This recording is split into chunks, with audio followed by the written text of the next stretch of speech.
ఉన్నటువంటి ముస్లిమ్స్, ఈ దేశంలో ఉన్నటువంటి క్రైస్తవులు, ఆ విధంగా బ్రిటిష్ వాళ్ళ పరిపాలనలో క్రైస్తవత్వం అనేది కోట్ల మంది దళితుల జీవితాలకు వెళ్ళిపోయింది.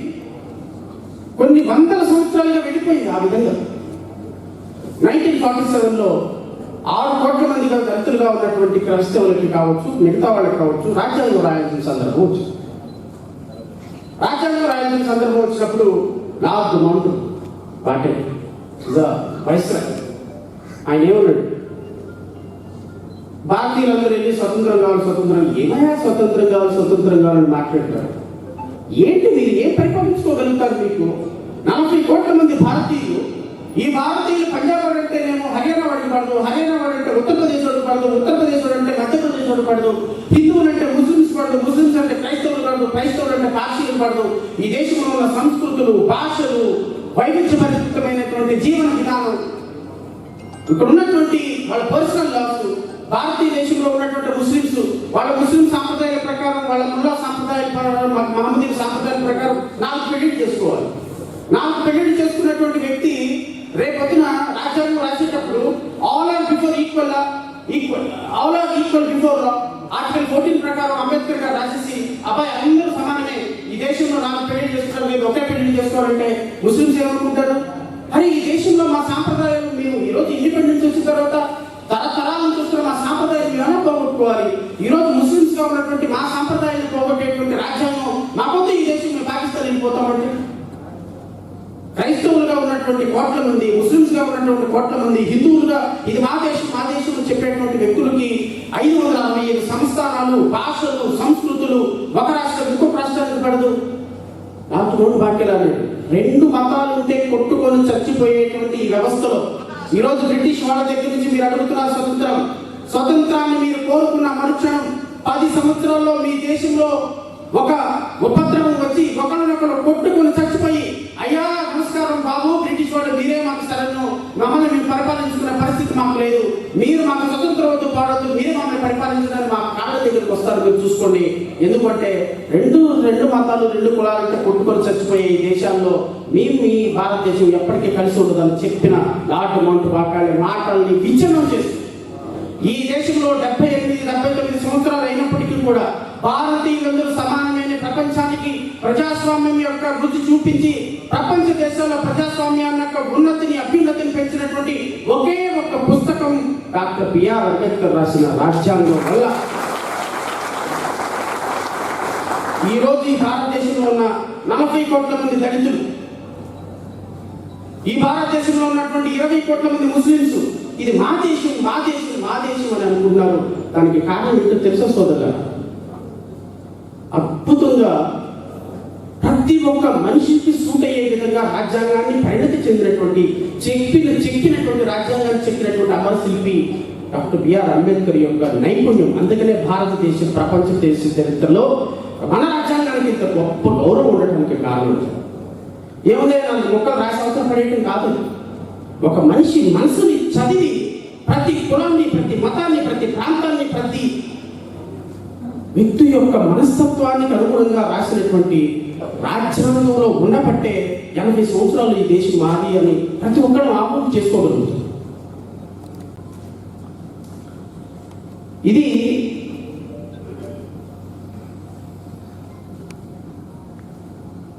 subject to public order, morality and health, and to the other provisions of this part.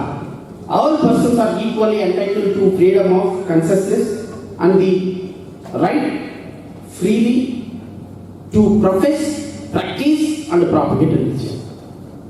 Many so right freely to profess, practice and propagate. Profess, practice and propagate. 3 P's.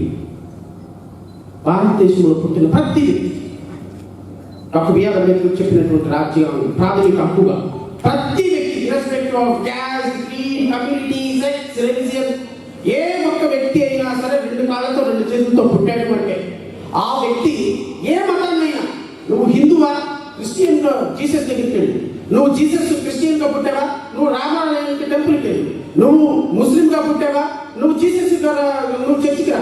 ఈ దేశంలో మతానికి, కులానికి, ప్రాంతానికి ఏ విధమైనటువంటి రిస్ట్రిక్షన్స్ రాష్ట్రాలు పెట్టకూడదు. ప్రతి ఒక్క వ్యక్తికి ఒక ప్రాథమిక హక్కు ఉంది. Right of religion, right to religion is a fundamental right. ప్రతి ఒక్క వ్యక్తి, నేను హిందువుగా పుట్టా, నేను ఐ కెన్ ప్రొఫెస్ అంటే దేవునిని నమ్మవచ్చు, దేవుని ఆచరించవచ్చు, ప్రాక్టీస్ దేవుని యొక్క ఆచారాలు, దేవుని యొక్క మతాచారాలు ప్రాక్టించవచ్చు అండ్ ప్రాపగేట్. ఎస్, సజీవుడైనటువంటి నా దేవుడు ఖచ్చితంగా ఉన్నాడు, ఇదిగో సజీవుడైనటువంటి దేవుడిని నమ్ముకోండి, మీకు పోతే ప్రాపగేట్ చేసుకోవచ్చు. రామాలయంలో రాముని యొక్క గొప్ప గుణాలు, తల్లిని తండ్రి కోసం అలవుడికి వెళ్ళాడు, గొప్ప రాముడు అని చెప్పుకోవచ్చు. ముస్లిం అల్లా ఎవరు కూడా అక్కడ ఆకారం లేదు, ప్రతి ఒక్కరిని ప్రేమించండి అని మహమ్మదీని చెప్పుకోవచ్చు. ప్రతి ఒక్క వ్యక్తికి ప్రాక్టీస్ చేసుకునే హక్కుంది, ప్రాపగేట్ చేసుకునే హక్కుంది, ప్రొఫెస్ చేసుకునే హక్కుంది అని బాబాసాహెబ్ అంబేద్కర్ ఆర్టికల్ 25లో చెప్పిన విధమే ఈ రోజు వరకు భారతీయుల యొక్క మతాల్లోకి ఏ రాష్ట్ర ప్రభుత్వాలు రావడానికి హక్కు లేదు. కానీ ఏం జరుగుతుంది?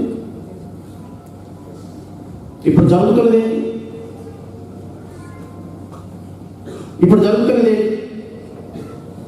ఇప్పుడు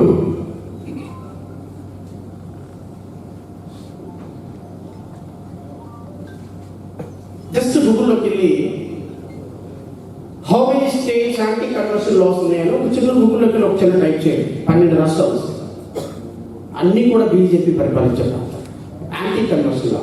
దయచేసి అందరికీ కూడా నేను ఈ విషయం చాలా స్పష్టంగా చెప్పాలి.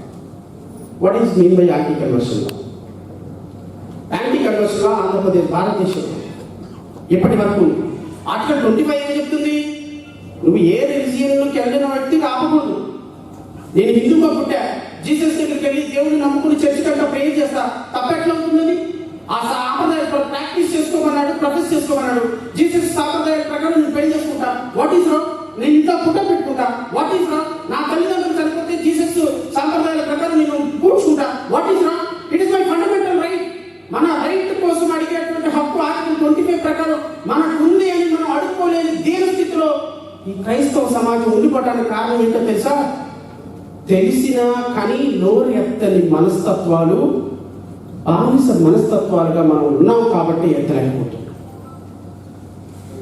ఈరోజు ఆంధ్రప్రదేశ్ రాష్ట్రం భారతదేశం ఎలాంటి పరిస్థితులు ఉందో మీకు చెప్తాను. అందరూ అనుకున్నారు ఈరోజు threat against a particular pastor. No, it's not threat against a particular pastor. It is not a threat against a particular church. Now the entire Christian community is in under threat. ప్రతి ఒక్క క్రైస్తవుడు కూడా threat లో ఉన్నాడు. ప్రతి క్రైస్తవ సమాజం threat లో ఉంది. భారతదేశంలో ఉన్న క్రైస్తవ సమాజం థ్రెట్ లో ఉన్నాడు. ప్రపంచ దేశంలో ఉన్న 800 కోట్ల మందిలో 750 కోట్ల మంది సబ్జెక్ట్ కరెక్షన్ 450 కోట్ల మంది ఆరాధ్య దైవంగా పిలిచేటువంటి జీసస్ ని పట్టుకొని మేకుల దేవుడు మేకుల దేవుడు మేకుల దేవుడు అని సర్కాస్టిక్ గా మేకుల దేవుడు అని ఒక డిప్యూటీ స్పీకర్ హోదాలో ఉన్నటువంటి ఒక ఒళ్ళు బలిసి రాజ్యాంగం తెలిసినటువంటి ఒక హోదాలో ఉంది. ఒళ్ళు బలిసి కొవ్వు పట్టి బ్యాంకుల నుంచి దోచుకున్న డబ్బుతో ఏం చేయాలో అర్థం కాని ఒక రఘురామకృష్ణరాజు మాట్లాడుతుంటే మనం కానీ స్పందించకపోతే అది మనకి జీవంతో ఉన్నట్టు కాదు. గుర్తుపెట్టుకోండి, మనం నడుస్తున్న శవాలతో సమానమైన అంతరించుకోవాలి. నేను అడుగుతున్నాను రఘురామకృష్ణరాజుని, you are deputy speaker, you are holding a constitutional post. ఇక్కడ కూర్చున్నటువంటి క్రైస్తవులు అందరూ నువ్వు సబ్బు కొంటే 100 రూపాయలతో సబ్బు కొంటే 20 రూపాయలు ట్యాక్స్ అయ్యి, 1 లీటర్ పెట్రోల్ కొంటే 60 రూపాయలు ట్యాక్స్ అయ్యి, ఈ హాల్కి వచ్చేసి ఒక 10,000 రూపాయలు కడితే దీంట్లో 2,000 రూపాయలు గవర్నమెంట్ ట్యాక్స్ అయ్యి. ఈ రోజు దళిత క్రైస్తవులు కోటి మంది ఆంధ్రప్రదేశ్ రాష్ట్రంలో కట్టే ట్యాక్సుల్లో నుంచి, కట్టే పన్నుల్లో నుంచి నువ్వు నెలకి 7 లక్షల రూపాయలు చెప్పి తీసుకుంటావు, 15 లక్షల రూపాయలు కట్టి 11 లక్షలు తీసుకుంటావు. నీ సెక్యూరిటీ, నీ కారు, నీ పెట్రోల్, నీ కప్పులో తాగే టీ పౌడర్ కూడా ఈ దళిత క్రైస్తవులు కట్టే పన్నుల నుంచి వస్తుంది అని అనుకోని అంటున్నారు. నీకు నాకు దళితుల ఓట్లతో దళిత క్రైస్తవుల ఓట్లు అని చెప్పే దమ్మున్న నీకు నాకు వాళ్ళు కట్టే పన్నుల జీతాలకు నీ యొక్క డిప్యూటీ స్పీకర్ పదవద్దని రిజైన్ చేయమని నేను అడుగుతున్నాను. సిగ్గు లేకుండా, సెలవు లేకుండా నీ కట్టే డబ్బుల్లో నుంచి పన్నుల్లో నుంచి అయితేనేమో నువ్వు పొద్దున్న టీ కాఫీ తాగాలి, నువ్వు ఇస్త్రీ పెట్టుకుని వేసుకునేటువంటి షర్ట్ కూడా మేము కట్టే డబ్బుల్లో నుంచి కావాలి, మా ఓట్లు అవసరం లేదా?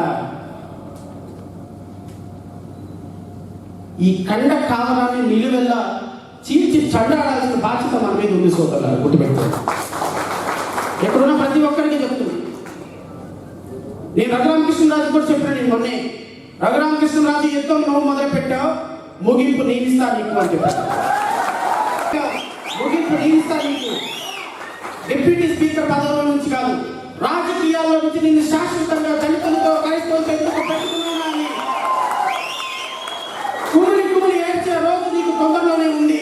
నీకే కాదు, నీ వెనకుండి నిన్ను నడిపిస్తున్నటువంటి దుష్ట శక్తులు కూడా చెప్తున్నా.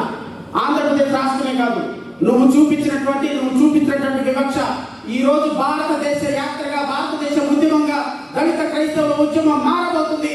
దానికి నీకు సమాధానం చెప్పి తీరుతాం ఒకరు. నీ పార్టీకి,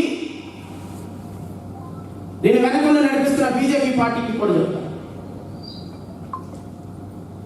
దైవ సేవకులు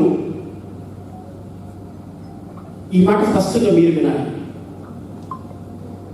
Currently, 12 states in India enforce state-level anti-conversion laws. Number 1, Arunachal Pradesh, Chhattisgarh, Gujarat, Haryana, Himachal Pradesh, Jharkhand, Karnataka, Madhya Pradesh, Odisha, Rajasthan, Uttarakhand, Uttar Pradesh. 12 సంవత్సరాల బీజేపీ పరిపాలనలో 12 రాష్ట్రాల్లో యాంటీ కన్వర్షన్ లా తీసుకొచ్చింది. సంవత్సరానికి ఒక రాష్ట్రం. ఇంకో 10 సంవత్సరాల వరకు ఈ 10 రాష్ట్రాల్లో కూడా యాంటీ కన్వర్షన్ లా వచ్చేస్తుంది. ఆంధ్రప్రదేశ్ రాష్ట్రంలో anti conversion law very soon it is going to be. Anti conversion law అంటే ఏంటి సార్? సింపుల్గా ఒకటి మాట చెప్తా. నేను హిందూ, ఏదో ఒక సందర్భంలో దేవుణ్ణి నమ్ముకున్నాను. నాకు ఆలాపన వచ్చింది, జీసస్ క్రైస్ట్ని నేను నమ్ముకోవాలి. పక్కన చర్చ్ ఉంది, పొద్దున్నే చర్చ్కి